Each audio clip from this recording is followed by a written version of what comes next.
বিহারের বিধানসভা নির্বাচনে বিজেপি বিরোধী মহাজোট তাদের আসন বোঝাপড়ার ফর্মুলা মোটামুটি চূড়ান্ত করে ফেলেছে। যেটা জানা যাচ্ছে যে আরজেডি তারা 140টি আসনে প্রতিদ্বন্দ্বিতা করতে চলেছে, কংগ্রেস 52টি আসনে প্রতিদ্বন্দ্বিতা করতে চলেছে, অন্যদিকে লেফট বাম দলগুলো যার মধ্যে সিপিআইএমএল রয়েছে, সিপিআই রয়েছে, সিপিএম রয়েছে, তারা 35টি আসনে প্রতিদ্বন্দ্বিতা করতে চলেছে এবং মুকেশ সাহানির ভিআইপি তারা 15টি আসনে তারা প্রতিদ্বন্দ্বিতা করবে। এরকমটাই কিন্তু প্রাথমিকভাবে একটা চূড়ান্ত ফর্মুলা ঠিক করা হয়েছে, যেটা পাটনাতে ইতিমধ্যেই যে কংগ্রেস ওয়ার্কিং কমিটির বৈঠক চলছে, সেই বৈঠকের পরেই কিন্তু এই বিজেপি বিরোধী মহাজোটের যে আসন ফর্মুলা, সেই আসন ফর্মুলা কিন্তু সামনে এসেছে এবং সেখানে যেটা মুকেশ সাহানির ভিআইপি, সেটা তারা কিন্তু এর আগের 2020 বিধানসভা নির্বাচনে তারা কিন্তু এনডিএর শরিক ছিল, সেই জায়গা থেকে তারা কিন্তু এবার এই মহাজোটে সামিল হয়েছে, বিজেপি বিরোধী মহাজোটে।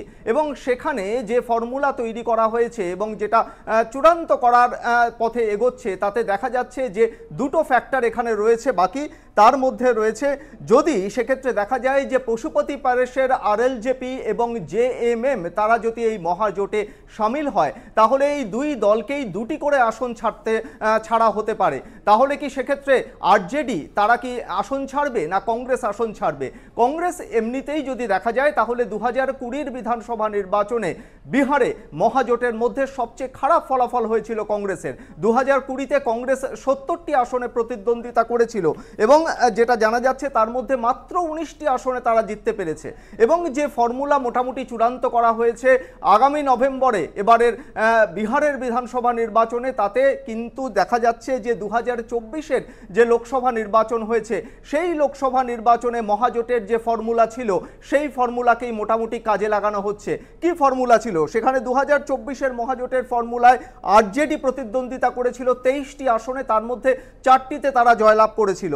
লোকসভায় কংগ্রেস 9টি আসনে প্রতিদ্বন্দ্বিতা করে 3টিতে জয়লাভ করেছিল, বাম দলগুলো 5টি আসনে প্রতিদ্বন্দ্বিতা করেছিল এবং ভিআইপি তারা 3টি আসনে প্রতিদ্বন্দ্বিতা করেছিল।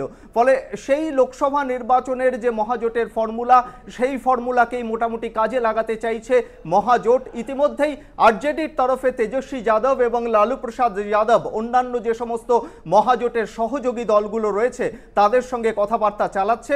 তবে যেটা সূত্র মারফত জানা যাচ্ছে, অক্টোবরের 1 বা 2 তারিখেই এই মহাজোটের ফর্মুলা অনুযায়ী যে আসন বোঝাপড়া করা হয়েছে, সেই আসন বোঝাপড়া কিন্তু চূড়ান্ত হবে এবং সেটাই ঘোষণা করা হবে, এমনটাই জানা যাচ্ছে।